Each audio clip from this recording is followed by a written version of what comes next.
Reserve. The root of all our evil, it begins with the Federal Reserve. Hey, yeah, well, let's go back in time when everybody was so proud of a man. I'm Tommy Salmons. This is Year Zero. Today, Michael Rectenwald joins me. We talk ESG, the big oil conspiracy, as I spoke with James Corbett. We also talk New World Order and Russia, with a little bit of Alexander Dugin in there. Really good conversation. I really enjoyed this one. I always like talking to Mr. Rectenwald. He is full of knowledge and really pays very close attention to the things going on. So, I think you will all enjoy this one. RyanBunting.com. For all of your graphic design needs, go to RyanBunting.com. Ryan Bunting is a great libertarian and a great anarcho-capitalist. He's also a great graphic designer. Just go to RyanBunting.com. He might draw you some racist shit or something like that. I don't know. RyanBunting.com. Because I love RyanBunting.com. And RyanBunting.com is where I go for my graphic design, because RyanBunting.com. Also, the Libertarian Institute is having a fund drive. So go to the libertarianinstitute.org/donate and give us your money. That's where your money belongs, in our pockets, so that we can keep doing the work that we do to keep you informed. The libertarianinstitute.org. That's what we're here for. Thank you, Tom Burton, for the music. Enjoy the show. Okay, I am here with Mr. Michael Rectenwald once again. How are you doing today, sir? Great. How are you, Tommy? I'm doing well. I'm wearing myself out here. It's like 85 degrees down here in Texas right now. So that's nice. Yeah, it's nice. Means I have a lot of work outside to do. And so, so not only that, I got to spend 2 hours at the AT&T store getting a new phone today. So that was, that's always a pleasure. So yeah, takes forever. Oh man. They've got it set up now to where they can transfer all your data from one phone to the other phone without even connecting. Right. And so you don't have to put it all up in the cloud or anything like that. But it took like an hour. It took like an hour and a half for it to happen. So I'm just kind of like walking around, getting I went to Walmart and just kind of BS'd around until it was done. Yeah. Wasted half my day, it felt like. But so I read your article, the Lotus Eaters article that you had published. I think, what was that, 2 weeks ago, 3 weeks ago? It wasn't that long. At least, yeah, maybe 2-3 weeks ago. Yeah. Yeah, it was really good. And thanks. You did a really good job, I thought, of breaking down the ESG Index. And as you know, that's something I've been paying a lot of attention to since March 2021, I guess, when the SEC came up with that ESG task force. I was like, what is this? Like, This is odd. So I really started paying attention to what was going on with that. And it seems lately a lot more people are starting to become more aware of it and talk about it a little bit more. Right. So yeah. Will you break down a little bit of how your article broke it down? Because I think you did a better job of breaking it down than I did. What is the ESG Index? How does it work, and how does it affect us? Yeah, well, okay. So as I said in that article, it's called the woke hegemony, the ESG Index, and the woke cartels. The ESG is really the implementation phase of the stakeholder capitalism, which, of course, is Klaus Schwab's baby, his idea, really.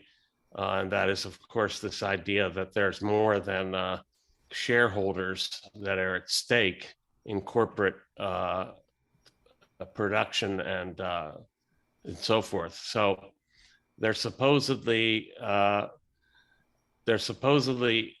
setting up capitalism so that it benefits anybody, in effect, of the community, the planet, and in effect the society at large.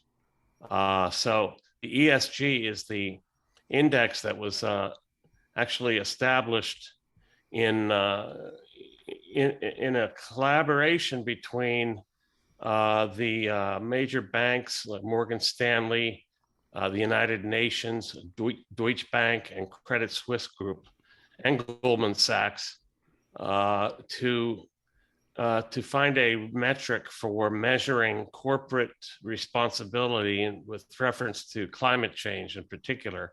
Mm-hmm. But they also added, so the E stands for environmental, the S stands for social, and the G stands for governance. So it's a measure of how the corporation abides by sustainability measures and also abides by social measures, which really is social justice measures. That is how well they accord with the desiderata of hiring minorities and transgender people and having enough representation on boards and in management and all that. And then the governance is how well do they govern themselves, but I think it also connects to how well do they comply with the government. So they, of course, have set up this index on the stock markets, the ESG Index, and this is based on reporting from these corporations and banks, by the way, and banks have a big part in this. It's a way of measuring their compliance with environmental, social, and governance criteria. Mm-hmm. So they have to report on all these things, and there are these efforts to make this rather a universal process that uses the same criteria for all people, for all corporations, and that has a common metric. And so it's a means the way I see it, it's a means of driving assets, capital, to particular players and away from others. And I can go into what I think the upshot is, but I'll leave it at that for now. Yeah, I was just looking on my phone trying to figure out. There was I don't have the link right here handy, but you reminded me whenever you were explaining what the environmental, social, and the governance standards were. There was a table put out by, I want to say it was Merrill Lynch. That's the way I remember it. It was Merrill Edge put out a table, and it explained to you what categories, what bullet points would fall under the E, what bullet points would fall under the S, what bullet points would fall under the G. So I'll find that before I release this episode, and I'll actually put it in the show notes so people can find it, because I know I do have a document written up where I have it. I have the link in there, and I just have to find that document. So when we're looking at how this is going to affect us, it's really one of the things that I've looked at is I see how after January 6th, the feds turned to Bank of America and was like, yes. And all my listeners have heard me use this, but I'm going to keep saying this until it's drilled into your head. They are going to use your banks to weaponize your banks against you. And this is why I moved to a credit union, to get away from these big banks. But so what they're doing is they go to Bank of America and they say, hey, give us a list of everybody who is purchasing in Washington, D.C. on January 6th so that we can target these people. So it's already proven. And then you had, I think it was Stripe canceled their contract with Alex Jones. So Alex Jones could no longer use Stripe to accept funding for his products. Mm-hmm. Donald Trump was targeted. His banking was targeted, and some banks refused to do business with him. So what they're doing, and you saw this in Canada when they started like canceling the bank accounts of protesters, and they were freezing their bank accounts. They weren't allowing them to get funds. They couldn't accept donations. If you even donated, you were at the very least getting visited by the Mounties if they weren't freezing your accounts as well. Because there were cases of, I remember one woman said she donated something like $50 or something like that, and her bank account got frozen. You know, so Yeah. so they're weaponizing the financial industry, and they're utilizing these metrics to determine if your investments or your purchases are friendly to social justice, governance, or the environment.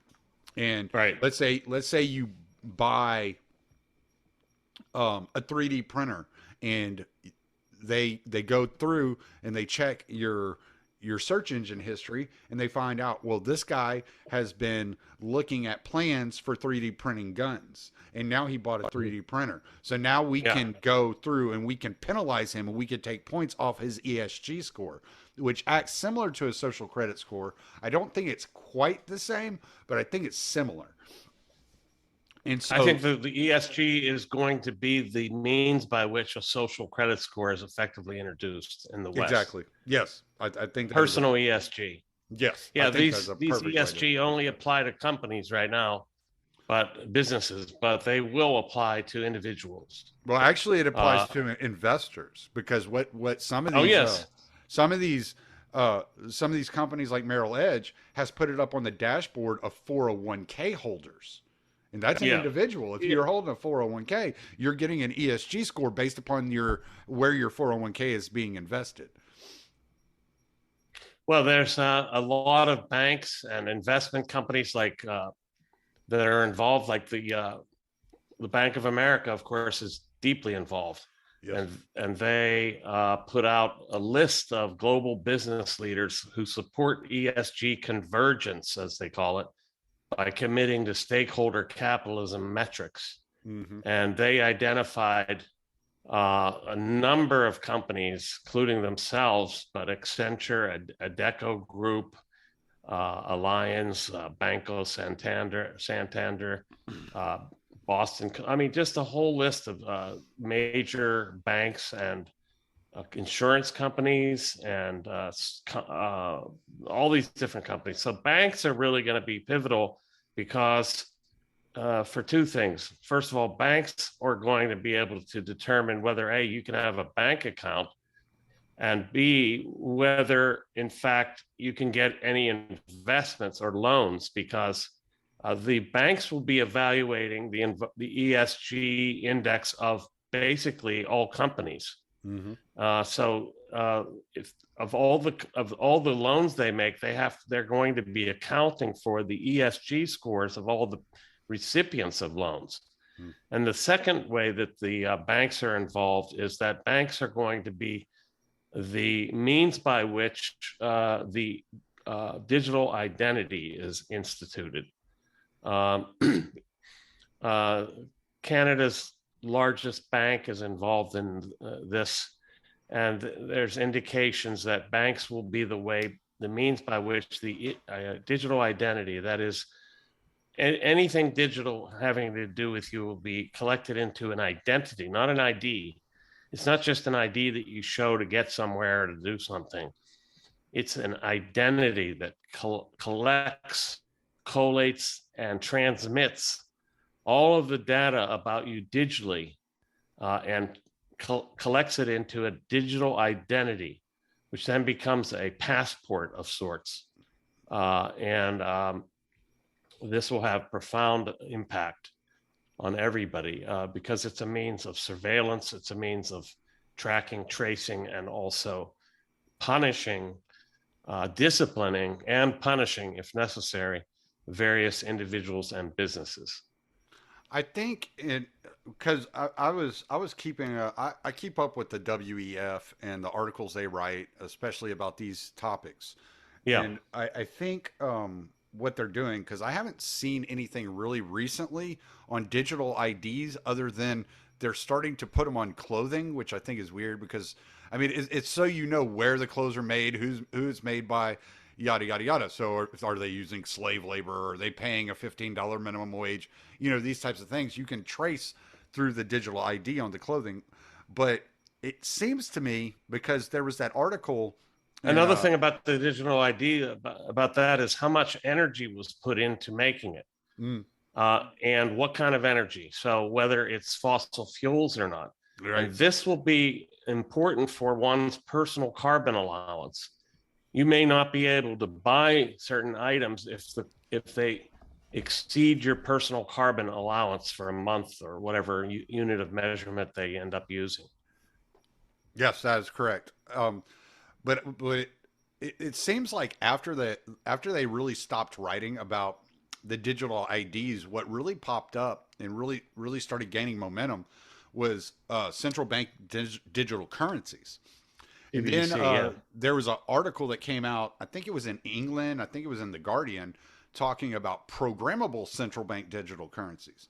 So I'm almost concerned. I think what they're trying to do, if I'm not mistaken, I think they're trying to incorporate the technology of the digital ID and the digital currency together into one metric, so that they can utilize they're definitely going to connect those. Yeah. Yes, that's absolutely correct. They're going to connect the digital identity with CBDC, and the digital identity will basically determine whether you can use CBDC in various contexts.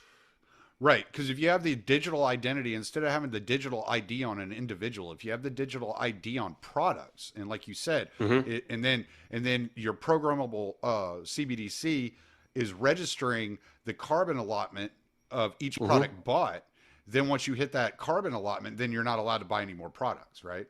So like let's say one of my habits, other than smoking and drinking beer, is buying books. I buy around about $200 worth of books every month. I buy, and the way I figure it is, I'm probably buying more books than I can read because of the amount I work.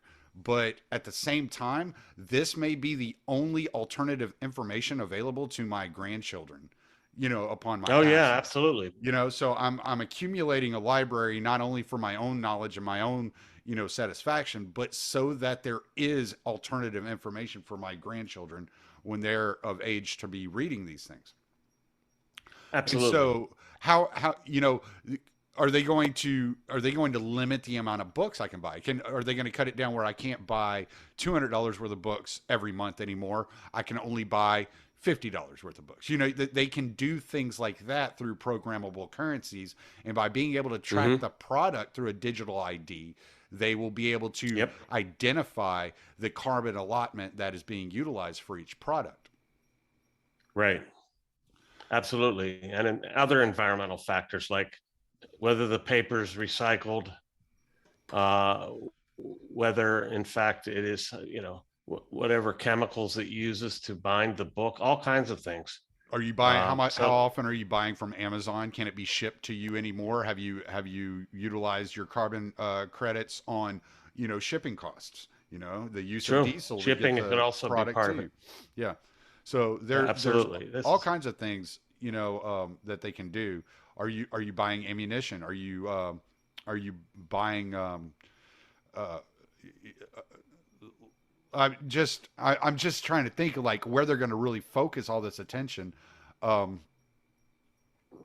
think in the U.S., the Second Amendment will be circumvented by virtue of this kind of scoring, this kind of control. Right. Yeah. I don't know if you heard, but Glenn Beck wrote a book called The Great Reset. Yes, I know. Yeah. Yeah, I read it. It's not bad. I mean, if it's somebody for somebody who's not like knee deep in the subject, it's actually pretty good. And one of the things that he points out, which I thought was the way he said it, the way he pointed it out, like made a lot more sense than I was making out of it. But what they've done is they found the way around the Constitution by utilizing corporations. Yes, I've been saying this for some time. That they've deputized corporations and use them as a means to abrogate our rights of speech we already see, of course, with big digital on all of the social media, and also, of course, not just social media, but Google, which is controlling the infosphere and basically controlling what information we can receive and what we can say effectively. Right. And also, in terms of whatever we buy, in terms of products. And so all of this can be the 10 amendments to the Constitution, the Bill of Rights, can be subverted vis-a-vis this kind of methodology. And that's why I say it's totalitarian at base. It's monopolistic as well, because the ESG is being used as a means of cartelization. That's what I was going to say. It's cartelization of corporations. Instead of like the railroad cartel that Rothbard writes about in the Progressive Era, you have a cartelization of all corporate, like global corporate structures. The woke cartels, as I call them. Yeah. Yeah. That's a perfect label for them. Yeah. We see that a lot this week with all the news coming out around Disney. But I'm going to save that subject for another time. Yeah, please do. I don't want to get nauseated. Right. But around the cartelization, and it's been a major issue, and I think OPEC is a perfect example of a cartel that was signed off by governments around the world. That it hurt independent businesses coming up and competing with the market, and Mad Catters and all these guys. They just price controls and so forth. Exactly. It was like global price controls. Right. And which is really going to be instituted through the CSG, I think.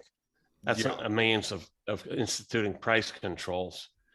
And also, it'll really manipulate prices to such an extent that it'll be impossible to see what the market really is, because prices will be manipulated on the basis of all of these elements we've talked about, energy and whether they're verboten items and all that kind of stuff.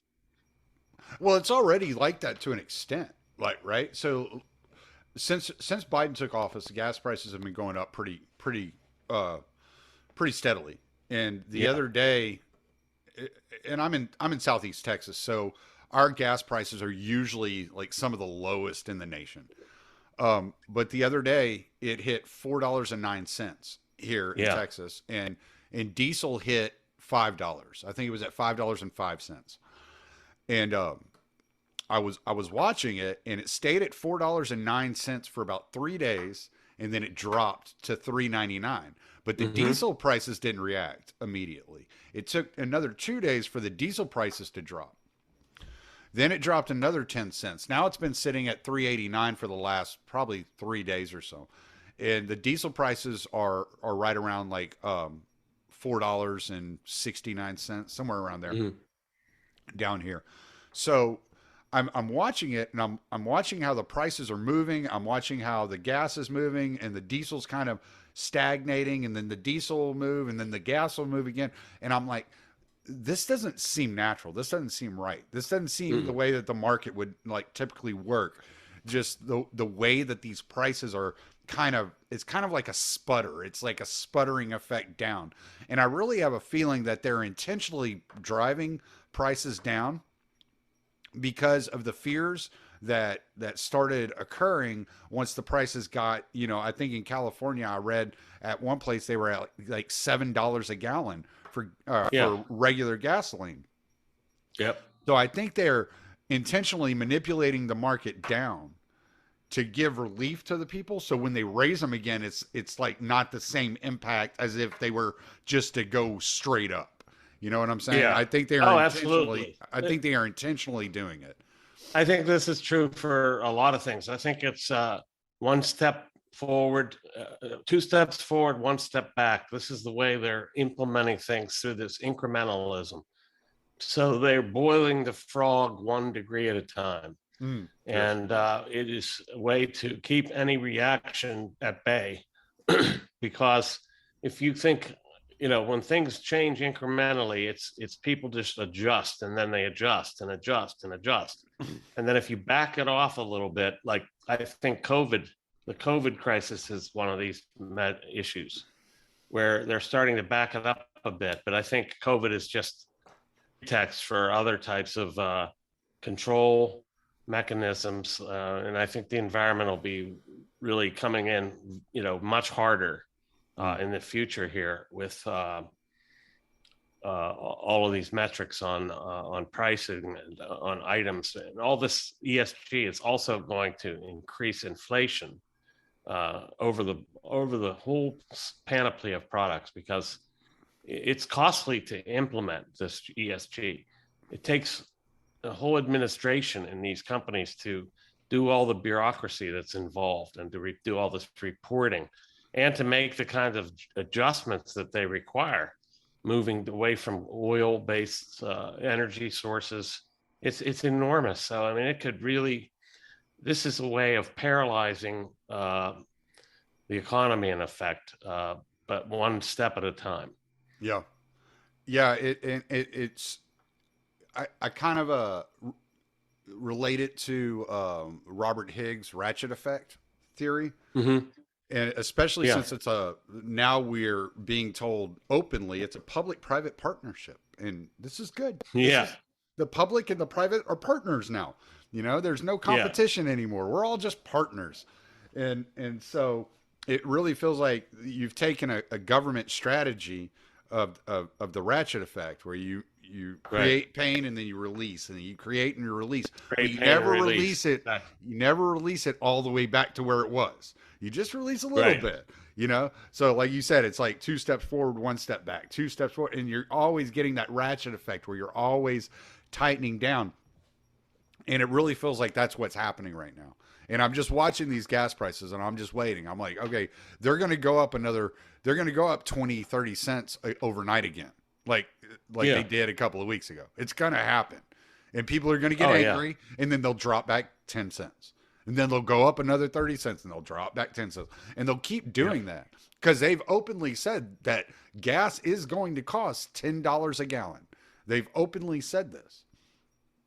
Yes, and it's also part of their plan to eliminate it eventually, to get to this net zero economy. Yes. And of course, this is going to affect food pricing tremendously, because of all the costs of transport will go way up.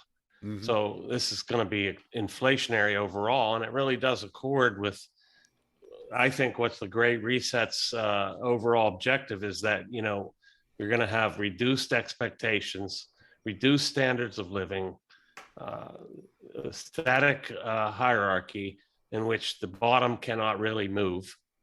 In effect, so it's kind of a static neo-feudalistic hierarchy. Yeah, and whenever I started seeing all this happen, as I was talking to you about before we got on the call, I started thinking about James Corbett's documentaries, and I was like, well, hold on, if every other corporation is signing on to ESG and they're advocating for the ESG standards, but we have conservatives pointing the finger at Biden pointing the finger at Russia. I'm like, something feels wrong here. The oil executives aren't saying a word. Like, what's going on? And so I spent about 2.5 hours one morning just going through the board of directors of, I would call them the 4 biggest oil producers in the world: ConocoPhillips, ExxonMobil, BP, and Shell. And I was reading about their board of directors, and every single one of them were into diversity and ESG and net zero by 2050. And one comment stuck out to me was the CEO of BP had given a speech in which he said that the price increase was good for BP because it allowed them the freedom to move from an energy producer to an Hmm. energy integrated company. Wow. Yeah. Yeah. So this is, like I said, like we said already. Uh, so you already have an, oil cartel, but now they're just ratcheting up the cartel and making it more exclusive on this basis, because what this is hurting is the smaller, oil producers big time. So Mm-hmm. it's tending towards monopolization further and further, crushing these small producers who can't become energy integrators or whatever the hell he said, because they produce one product. Right. And so this is a way of driving them out of business and further monopolizing the economic strata of the energy sector. And of course, all this reporting, especially with reference to energy, but also with reference to the social credit part of it, the social justice element, really is a way of really clamping down on anybody like wildcatters, but also sort of wildcatters in a more broad sense of the term. Anybody that has any independence of thinking or independence of industrial output and activity is going to be squashed. Well, this may not come to a shock to most of you, but this long hair redneck right here worked for Halliburton for a while, driving a truck and filling holes. And I can tell you, Halliburton doesn't drill. That's not what they do. They're Right. not the ones out there drilling. They're not the ones producing. The big oil companies aren't doing it. They contract it. They contract it to smaller companies, Right. right? So if they're not paying these smaller companies to drill, these smaller companies aren't drilling. So the Right. problem isn't that these big companies won't drill. The problem is these big companies aren't purchasing oil. Right. And so they're not purchasing oil. Like Biden can say, well, they have 9,000 public leases. Okay, Permits. they can have as many public leases as as Yeah. possible, but they're not paying for the drilling. They're not out there purchasing the oil because these guys aren't oil producers. They take the crude, they buy the crude, and then they convert it into the other Products. gasoline or other products, plastics or pharmaceuticals or whatever. Plastics, everything. Yeah. Yeah. So so I tweeted this out on Twitter a while back, and people were like, "No, they'd be drilling." No, these people aren't drilling. Like BP is not drilling for oil. They don't drill for oil. They pay people to do that. If they are refusing to Right. pay people to do it, that they may be taking that money that's allotted for paying to drill for oil and paying people to build wind farms and solar energy. And it came across to me. I started thinking about the rhetoric around all this stuff. And I think a lot about that. You will own nothing and you will be happy, right? That's what I mean. Right. Because I'm on 9 acres. I want to own my land. Like Absolutely. And so I think about this stuff, and I think about like what they're doing, and I look at like BlackRock or Blackstone buying up all this property. I look at Bill Gates buying up 242,000 acres of farmland. Right. I remember reading an article a while back saying that the government, the United States government, plans to own like 97% of the property of the main United States mainland. Yeah. In Mainland. the Yeah. next 10 years or something like that. So I'm looking at what's happening, and I think about wind farms. I think about solar compared to oil, and I'm like, this isn't about the environment. This is a land grab. This is a land It's a grab. land grab. It's a monopoly scheme. It's a Well, you have to have uh, see when it comes to like wind farms and solar, you don't yeah. have to have big swaths of land. You don't have to have a big swath of land to drill. You can go lease property on somebody else's property and drill. And it doesn't Right. take all it's not a whole lot of room.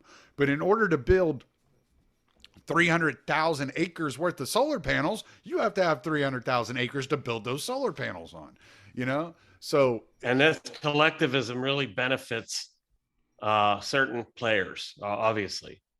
which it is collectivism because it is trying to get rid of property rights or property holdings for basically everybody, and to monopolize the control of production at the top by these virtual monopolies, whether they're technically legal monopolies or not, which I don't think really matters whether that's the case. They're de facto monopolies.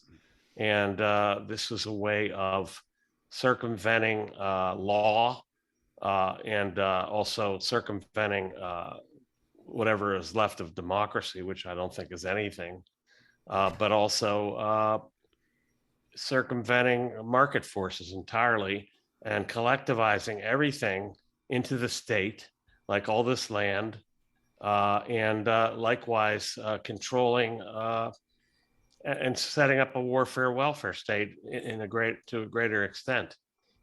So, the statists love it. The corporate monopolists love it. It works to both of their benefits. And they use this rhetoric of social justice or fairness and equity and inclusion and sustainability as a means of undertaking this.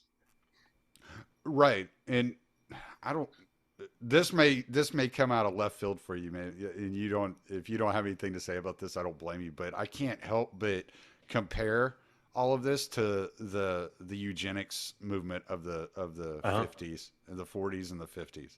I'm like, so like basically it feels like to me the eugenicists went from forcibly sterilizing people to convincing people through propaganda via Edward Bernays that, hey, look, this is good for you. And this will be good for you. And so they've just kind of backdoored again, kind of like they backdoored the Constitution. They've backdoored eugenics, and now they can construct the world to act around their will, almost like puppet masters pulling strings. And they have this huge God complex. Yeah, I think eugenics is maybe even understating it. I think it's more like a euthanasia project. Basically, they're not worried about selecting the best and fittest to breed. They're actually involved in what will amount to, whether they wanted to or not, a die-off, in effect, through various means. Die-off through less procreation, as you said, through propaganda. Die-off through starvation, because food shortages, we've already been told, are on the way.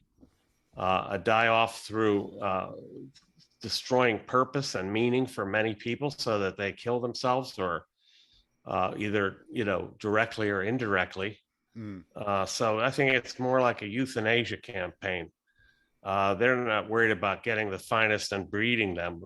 They don't, so there's no selection mechanism by which they're doing this. Except for just deselect for the majority, in effect. Well, it's almost like they, I don't know. I've tried to figure this out. And it's like, okay, let's say there is this, because there's been lots of writing about this, and it's something I've never bought completely, but I've gotten to the point where I'm like, I don't think that we can rationalize what people that want to conquest and conquer and dominate, how they think. Like, is like, let's say Klaus Schwab. Is Klaus Schwab or a George Soros, is that like a modern day Genghis Khan? Is that what we're looking at? The same type of mentality, right? Yeah. And if that's the case, and human nature hasn't changed, they've only changed the means and not the ends to which they want to reach, then who do they want to be within their society? Well, they want they want the strongest and the most motivated. Well, who are the strongest and the most motivated? They're the ones that are fighting against their will. So it's almost like they want people like you or I to survive this, while the weaklings, the NPCs, so to speak, fall into the trap and die off. And then they can enslave and maneuver and manipulate the strongest and the most motivated. Well, I mean, it's hard not to see that, especially with reference to the COVID crisis, especially with reference to the vaccine regime, and who bought into it but the NPCs entirely. And this leaves people that are independently minded and independent thinkers and stronger people, stronger willed people, without these side effects, and one of which, of course, is death. So yeah, I think that I've wondered about that too. What are they up to? Why would they kind of kill off the believers? The easily seduced, those who are their minds are not strong enough to resist propaganda. The believers aren't the doers. That's why. They still need people producing their food. They need people producing their technologies. They need people that are working to make their lives easier. And it's the doers, the ones that think for themselves. They're the doers are out there doing that. And the NPCs aren't doers.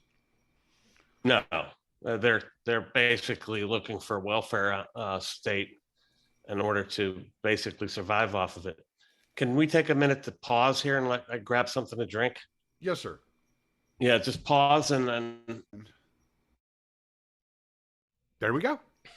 Easy as pie. Okay, great. So I'm wondering,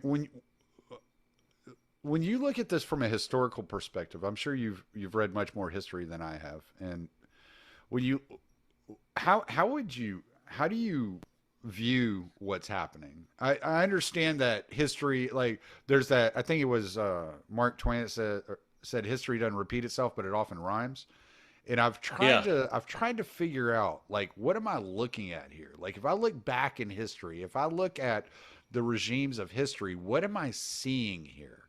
And the only thing I can put together is, like I said a while ago, like the human nature doesn't change. Like the ends never change. It's just the means that are evolving to accomplish what those elites have always wanted to accomplish and tried to accomplish. Yeah. Yeah, well, you're right. They changed the technologies or the techne of how they're undertaking this, but the technology this is why I say technocracy is just a term refers to merely the means, not the ends of what is the object here, or what is being aimed at. I mean, the things that strike me, I see parallels to not so distant past efforts of the totalitarian regimes. Parallels with the Soviet Union and China, obviously. Some things having to do with Nazism in terms of the corporatism involved, the corporatism, the economic fascism, for lack of a better term. That reminds me a bit of Franco, not Franco, but so much as Italian fascism with Mussolini, and but just pieces of that, and basically corporate socialism, as I've called it, the attempts to institute a kind of socialism on the ground with corporate oligarchs and the state on top administering it. Right. So I don't think you can look too far into the past to see any parallels, because this is very much a modern development. Like totalitarianism itself is rather modern in the sense that there was no way in deep history to really establish totalitarianism, because you didn't have a way to totalize everything.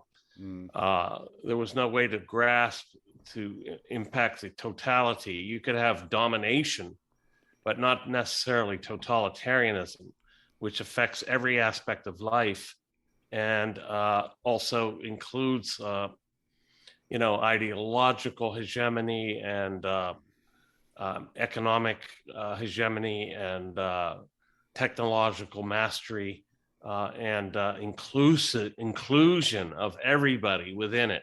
Inclusion is a key term, and its double meaning is that everybody is in it and nobody can get out. That's the double meaning. To me, the big importance of inclusion is the fact that it's inescapable. That's really the object of totalitarianism, is to make it inescapable. There's no outside of it. And in the tendency to globalize this makes it even more pernicious and more ineluctable, because there is no outside of a global totalitarian system. Yeah. One of the things I've been thinking of is, and I heard somebody mention it the other day, but it's been on my mind, is um, after World War One, we saw a major change in government structures, right? Yeah, Like that was definitely. basically the end of monarchies, like Right. and Tsarism kind of ended after World War One. Mm-hmm. After World War Two, um, it really kind of ended the kind of the like fascist state as was defined by Mussolini. Mm-hmm. But whenever I look at the fascist state, whenever I was studying fascism in reading, I read Ordinary Men, which was an interesting book. I don't know if you've read that one. That one was really interesting. It kind of gets into the psychology of the average people that were recruited to be Nazi soldiers and to put Jews to death, right? Yeah. And not so much the ideologues, but the just your blue collar Yeah. workers that were doing the dirty work. Yeah. And so, but I kind of came to the conclusion that fascism was kind of like this. It was this kind of combination of progressivism and Marxism, like because both of those ideologies came before fascism, and fascism kind of erupted. Right. It seems like fascism took like its favorite parts of both of them and just kind of combined them together. And what I'm wondering is right now with this technocracy, as it's been commonly referred to, especially by like a guy like Patrick Wood, who wrote a book called Technocracy: The Long Road to World Order and things like that. I'm wondering if you're not seeing another shift, another change in the political dynamic. Yeah, I think there's a mutation going on, and it's if anything, you could call it a kind of international fascism, which is or a global fascism, which is which takes fascism and then transmutes it into this global system. It doesn't connect to nationalism anymore at all. It doesn't connect to the nation state whatsoever. It supersedes that entirely. And it's not based on some sort of ethnic or racial pride or racial supremacy at all. But it's fascist in its economic structure. This merging of the corporate and the state, corporations and the state. And then, of course, this totalizing system. It's literally totalitarian because it's aiming at every element and at control of every different element under the sun. And Mussolini defined totalitarianism himself. He's the one that defined it as such. Yeah. And he admitted fascism was totalitarian. And what he meant by that is that it was total. It was complete. It grasped everything inside the state, nothing outside. So this is global totalitarianism, global fascism, really. Okay, so one of the things I've been trying to kind of contemplate, and it almost doesn't make sense right now, but I think that we're in the middle of a shift, and so that we may not see it in fruition completely until it's already done. You know what I'm saying? That it won't really make sense until it's already completed, and you can say, yes, "Oh, absolutely." Okay.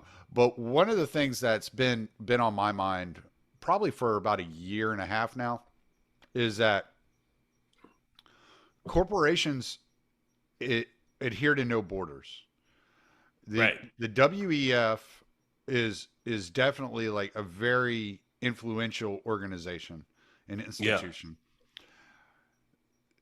Yet governments are are actually limited by borders. They're restricted by population. Mm-hmm. So I think what we're actually going to see is a flip in who regulates who, and you're going to see the corporations regulate governments instead of governments regulate corporations. Yes, I think that's right. And that's why they've pushed the corporate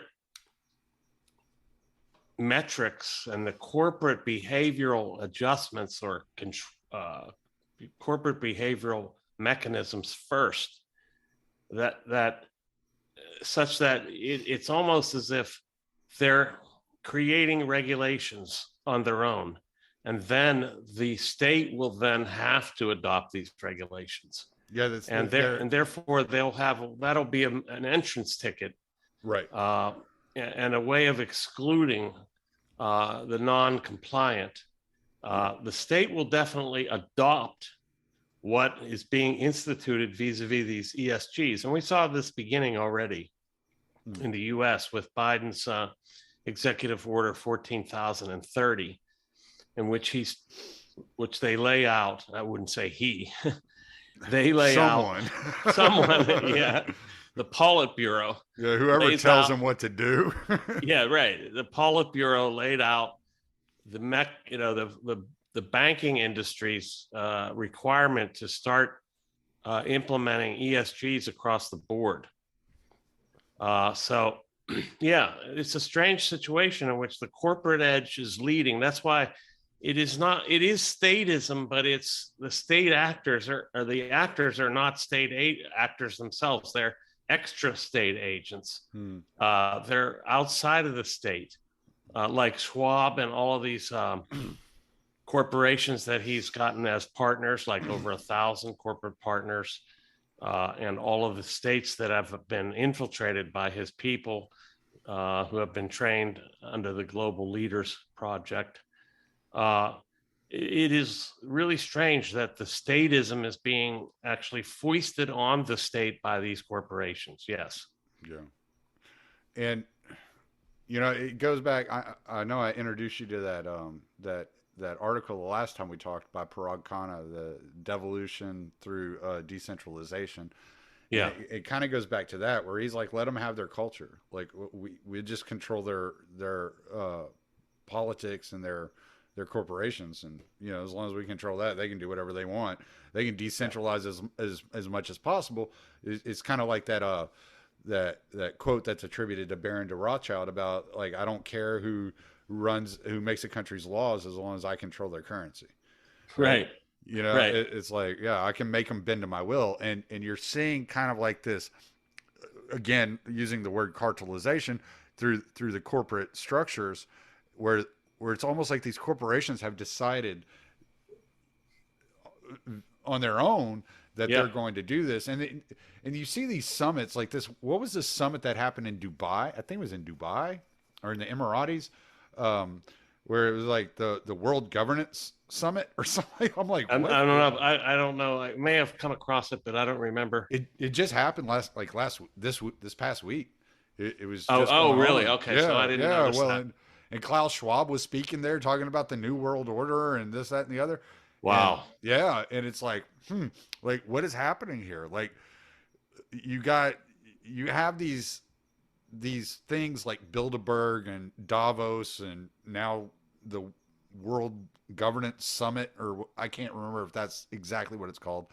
But you have all these things happening, and we've been told for so long, oh, don't worry about it. It doesn't mean anything. It's just where, rich people get together and party, or, they have orgies or whatever they're doing, but it's like, no, there's some weird things happening here, man. Yeah. Yeah, absolutely. Let me look this up. The World Government Summit. The World Government Summit, I think it's called. Yep. March 29th and 30th. Yeah, it was in Dubai, I think it was. To feature 15 global forums to tackle future challenges. Yeah. Strategic partnerships to organize Investopia. Investopia. Is that like Uh, dystopia? yeah, Investopia, which is dystopia for the rest of us. Right. Arab meeting for young leaders, best minister of the year award, World Government Summit. Wow, yeah, this is pretty big. And there it is. There's Schwab. Yeah, it's for real. I'm going to look at this much more closely. I was involved in writing a speech for an event, so I missed this, and this would have actually played right into the topic, which was the rise of globalism rising was the name of the conference that I just spoke at. Oh, wow. You have a link for that speech? You can send it to me and I'll put it in the show notes. Yeah, I have a link for that. I will send that to you. Definitely. I want to hear it. Yeah, it was about the Great Reset in globalism. But this development is definitely part and parcel of all this. So for years there was the kind of like conspiracy sector of the world order of globalism. Yeah. But, I mean, there were obviously kernels of truth in there. And so a buddy of mine told me to read this book. It's called The Next Million Years by Charles Galton Darwin. Oh, okay. By Charles Darwin? Yeah, Charles Galton Darwin. Galton was the name of his son, I think. So that's very curious. I wonder if he was actually in the Darwin lineage. He is. He's like the nephew of Darwin. It was like, because you remember there was that experiment that Darwin wanted to put on about societal evolution, and so they were doing the inbreeding between the four families. It was one. That's where the Huxleys came from. Also, this kid came out of them there too. Yeah, this guy comes out of the Galton family, right? Okay, yeah. So Galton. I'll have to look into that. I should know this because my field of research is 19th century science, actually, British science. And then, he also told me to look into the H.G. Wells books, The Open Conspiracy and the New World Order. Oh, yeah. Well, H.G. Wells was a real proponent of globalism and a spokesman for it. And, but if you point to these kind of texts, you're called a nutcase. I think there was So what I've concluded were there were psyops that were happening, and they were infiltrating these groups, and they were laying all these crazy nuggets inside of these groups in order to throw people off the trail. Yes, also to discredit them. Right. But if you really read, if you go back to the sources, to the white papers, you read Cecil Rhodes and you read these guys, you start seeing like, oh, okay, this has been like the plan of liberalism since liberalism like was invented. And so one of the guys I've been reading lately is I'm just trying to get a gauge on what's happening with Russia and Ukraine. So I've been reading Alexander Dugin. Okay. Yes. Dugin is a very good source for what's happening. Yeah, absolutely. Yeah, I'm on his Telegram, and he's writing constantly. I'm like blown away by how much this guy puts out in a day. But one of the things he says is liberalism always has been, always will be a totalitarian ideology. No different than socialism, Marxism. He doesn't say socialism. He says Marxism and fascism. He says he calls for a fourth political theory. Now, I've read a little bit about his idea of a fourth political theory, and it sounds a lot like Tsarism to me, and it doesn't sound very attractive. It sounds like neo-feudalism, really. Yes, yes. And I'm not really like into that, but what it seems like is that he's identifying a problem that has been occurring for a long time that a lot of Americans have been told not to pay attention to. And that it's worthwhile, if you can separate the wheat from the chaff, to dig into some of his stuff and try to figure out like what it is that he's seen from a historical perspective. So Right. so when you're looking at this and you go back and you kind of zoom out from a 30,000 foot view, how far back do you go to try to say, well, this plan this has been something that they've all been working towards, and maybe it's not a conspiracy in what's traditionally known as a conspiracy, but somebody wrote it down the first time, and then other people read it and was like, that's a good idea, we could expand on this. And it's no different than any other ideology in that way, is the way Yeah. it looks like to me, in that these people have all read the same ideology, and they've all embodied that ideology, and they're all moving in the direction of that ideology.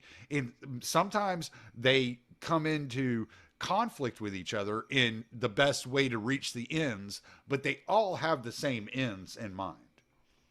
Yeah, I would go back all the way to the 16th and 17th centuries. And who does a great job of this is Murray Rothbard in his book, Classical Economics. I'm sorry, it's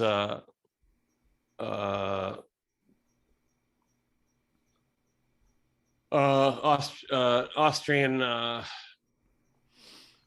Austrian economics, or sorry, the Austrian perspective on economic history, volume 2, chapters. Chapter 9, where he goes into the roots of messianic communism, which goes all the way back to the 16th century. And then you pick up all these other players that come in, and it's not just Marxist messianic communism. It's not just Marxism, of course. It's all kind of religious messianic communism, but also liberalism as such. The roots of this liberal fascism or liberal dictatorship goes all the way back that far, and it's always these utopians who always attempt to create the whole world order on the basis of their ideas and to make it imposed on everyone else. And it's got religious roots naturally. You can't get away from the religious roots of this. And so I found that Rothbard's chapter on the roots of Marxism and messianic communism to be really good. And actually, I'm going to draw from that and look into the primary sources that he refers to, and actually as a way to understand this whole great reset ideology. In fact, I'm trying to connect it up to these various conspiracies, if you will, which is really what they were, by these kind of millennialists, those people using millennial rhetoric to institute this worldwide system of sorts, and they all have different features, and they also have different ideas for who the ruling class should be. And it wasn't always proletariats. In fact, in many cases, they weren't proletariats. Marx really just was grasping at straws when he picked proletariats as the main agents of change and dictatorship. At least at the outset, it's the dictatorship of the proletariat. There's many other groups that came up with different versions of the dictators, whether they were communists, or many of them were communist, but they had different ideas of communism, and a different class of people, generally inclusive of themselves, always inclusive of themselves as the agents of change and also the effective dictators of the society. So I would look at that. So I'm not sure if I think that they'll be successful. I'm kind of on the fence about this, and one of the things that has really caught my eye here recently was, like I said, I started reading Dugin, and one of the first pieces by him I read was why war is good for Russia. It was an essay he wrote called "Why War is Good for Russia," and one of the things he's pointing out there that in order for Russia to increase its stature on the world stage and create a multipolar world and end this unipolar world that has been in effect since the fall of the Berlin Wall, since the fall of the Soviet Union, that Russia has to engage in a war against the West, a proxy war against the West, which is what he's saying Ukraine is. Yes. And he's saying that by engaging in this war, you're going to force the West to take actions that will initially hurt Russia, but will give Russia the leverage to take actions in order to raise their level of success and wealth and rich. And now you see here just yesterday, Putin announces, "Oh yeah, you want to buy gas or oil from us? You got to buy it in rubles. Not only do you have to buy it in rubles, you have to open a bank account with our central bank in order to trade your currency for our currency, which we're actually going to back with gold." Yeah. Brilliant. And I was like, oh my gosh, like Dugin, I immediately got on Twitter and I was like, yeah, guys, I think Dugin was right. Dugin is, well, he could be right from a standpoint that I think Putin is basically, that's his main philosophical source. Yeah, I think it's Dugin. Yeah, that's what I've heard. I've heard him called the brain of Putin. Putin's brain. I'm not sure if I buy it. I don't have any evidence that they're that close. But I've also heard people refer to Dugin as kind of like Russia's Jordan Peterson. I wouldn't call him that. I would call him more like Russia's Steve Bannon. Okay. Yeah. Peterson is not a political thinker. I just mean influence wise, that people know who he is and listen to him and but Peterson doesn't make theses about world historical events really.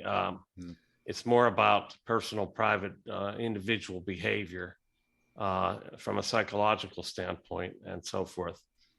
Dugin to me is more like, I'd say Dugin actually, the analog would be somebody like maybe Bannon, although Bannon is a big reader of Dugin. And in fact, his whole bookshelf is centered around Dugin, I think. But who is the Dugin of the West? That's a good question. I'd have to think about it. Yeah, I mean, it would definitely have to be a household name, somebody that you would know, and somebody who's. I don't think Peterson is it. With all due respect to Peterson, who's a friend of mine, I don't think he's the Dugin of the West by any stretch. Yeah, I got you. But somebody that's in the ear of every president, like a John Bolton. I don't know. Yeah, right. Well, yeah, Bolton's just a hack, but. I mean, all of them I can think of are hacks. Bill Kristol, John Bolton. I don't think we have any analog, frankly. Dugin is a philosopher, a political philosopher, and we don't have that level of discourse in the U.S. that's listened to. Yeah. We don't have that level of discourse. We got The View dictating our people's political ideas. That is true. We have four old ladies who know nothing sitting around pontificating about everything. This is what people listen to. Nobody. Yeah, let's not give America too much credit. Yeah, right. Exactly. But one of the things they're talking about is that he's been focused on is he's been really going after the Council of Foreign Relations, and I heard when I was listening to Putin's speech and I was listening to it being interpreted, and I remember listening to he said this one line about the infiltration of Western culture into Russian society and how the degeneracy of Western culture has infiltrated Russian society. Oh yeah.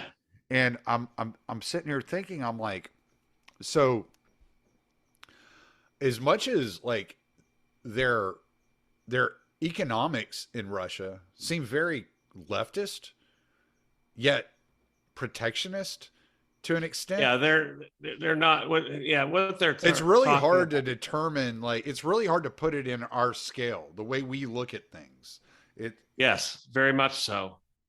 Um, Putin has rejected Bolshevism in general, and he's criticized it very vehemently, calling it an ideological and political error of magnanimous proportions. mm, And so it's a nationalism.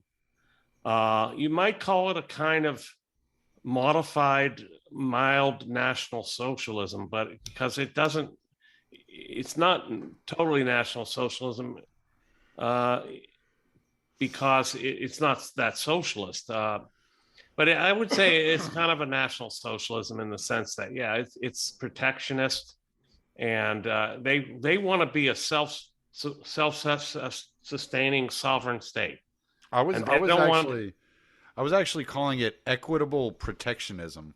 Yeah, That's kind of like, because they talk about equity, they talk about like it, but they're also talking about how to like force companies to stay in Russia. So it's very protectionist, but it's also yes, very much how do we lift all our people out of poverty in order to make for the happiest society. yeah, This book I'm reading, well, it's up there. It's called The Last Kingdom. It's written by, I think the guy was originally born in Chile, but he moved to Russia and he changed his name to a Russian name, hmm and he calls it normativism. normativism. Yeah. Well, yeah, I mean, one of the things that Putin is warding off is the cultural degeneration that the West is undergoing, Right. Well, and and that's what I I was call it. getting at. He's there. They've been talking a lot about creating an environment in which they have the best education system in the world. That's something they're Yeah, very focused on. right, and it's not going to be woke, and they are not allowing transgender ideology to penetrate Mm, in even gay and lesbian ideology. Basically, the whole genderism basket, they're they're basically utterly forbidding, really.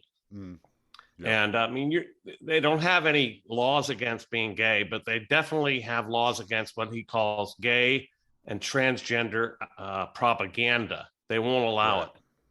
They Yeah. simply won't allow it in the state Right. because he really does have an idea of a certain kind of virtue that's dependent upon traditional values, which is why, of course, the Russian Orthodox Church is so important to the whole regime. Uh, so it's a kind of equitable protectionism. Hey, this is exactly sort of what National Socialism was in Germany, except this is not. It doesn't have that racial supremacism about it. It's just a racial protectionism, really. Mm, yeah. Yeah, and well, and this guy, like I said, this guy, he based this book off of I Dugin's. hope you put all the links to these books on this I will, and because if, I want to read some of them. yeah, I will. But he in this book, he's saying that he bases his entire book off of Dugin's fourth political theory. So he's Yeah, trying to like evolve on this whole fourth political theory. And there are some places where I'm like, I think he's wrong, but there are some places where I think he's okay. I kind of get where he's coming from, but he doesn't call it a race or identity. He calls it spiritual racism. So basically, like he's kind of trying to lift up the old guard of the of like the old priest class and the old those types, and trying to put them back right. in the limelight. And so it's kind of, I don't know, it's almost like a reversion to an old, like you said, almost like a neo-feudalism kind of Yeah, reversion, but yeah, at the same time he's very much from coming from the left perspective. I mean, he talks a lot about capitalism kind of from a Marxist point of view. Yeah, right? yeah, there'll be some of that in there. Yeah, for He sure. he uses bourgeois a lot, and I mean there's definitely some kind of like leftist kind of influence in his thinking, and Yeah, and he's talking about equity and how to, but he's also talking about not allowing companies and how to avoid companies from leaving, the country and going and becoming global corporations. So he's saying things like, what we can do is we can levy is like basically levying a tax on the company, but it's not a tax. It is a tax, but it's not a tax in name. Basically, is what he's saying is we'll confiscate their their funds, their investment funds.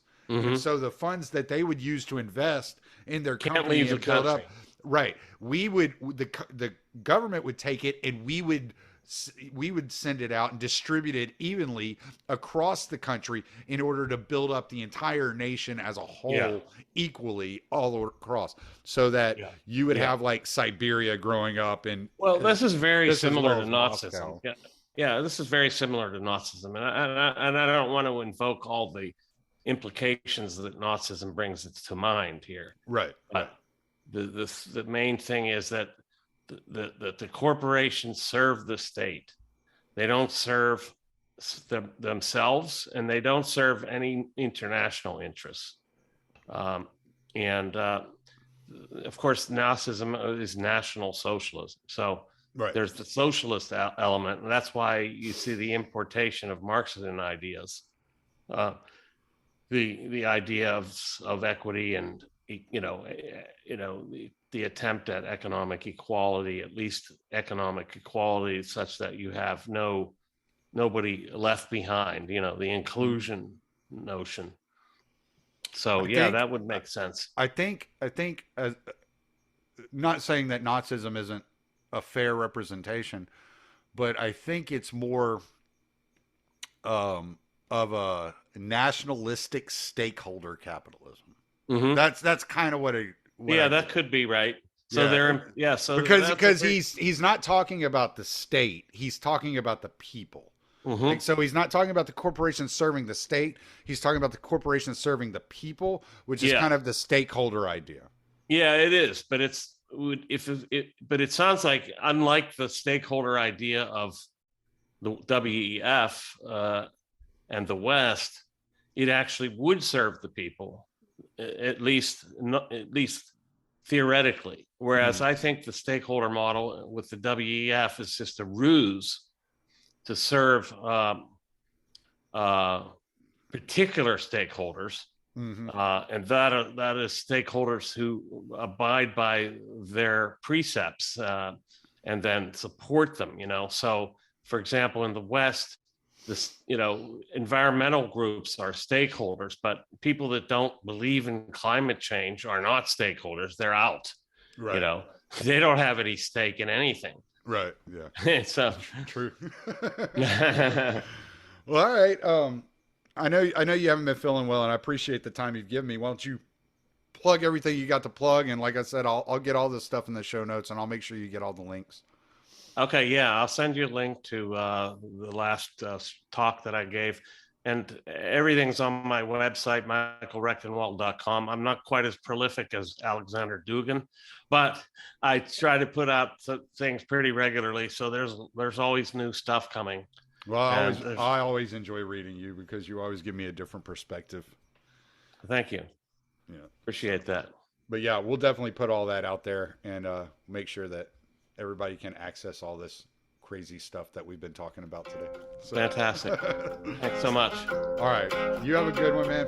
Feel better. I appreciate your time. No, my pleasure. Take care.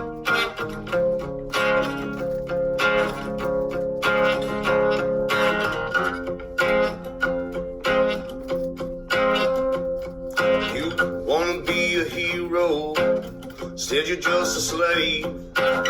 All your good intentions took you to your grave. Your pride is how they killed you, with the flag you wave just like a fool. They promised you a mountain, gifted you a stone, they demanded that you throw it into your neighbor's home and then seize all that they worked for and give it to the throne just like a tool.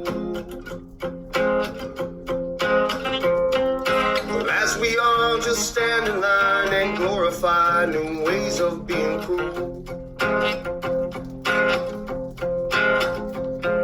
seems to me humanity is not something that they're teaching us in school. They dumbs down all around, propaganda, their pollution. They set a cage up on the stage, a facade for all solution. They build a wall, block them all from this mental institution. It's insane.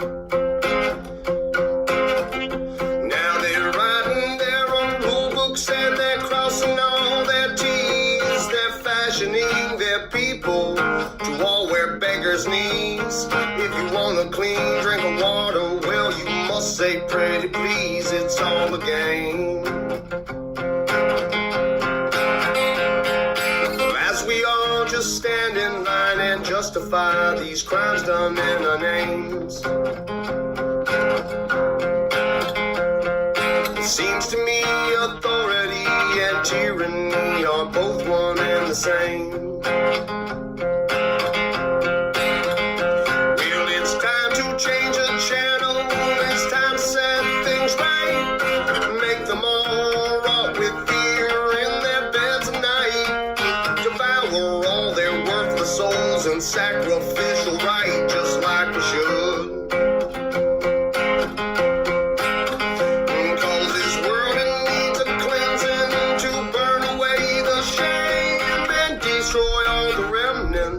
Of those who are to blame, and we'll stack them up like cordwood, watch them sizzle on the flames for good.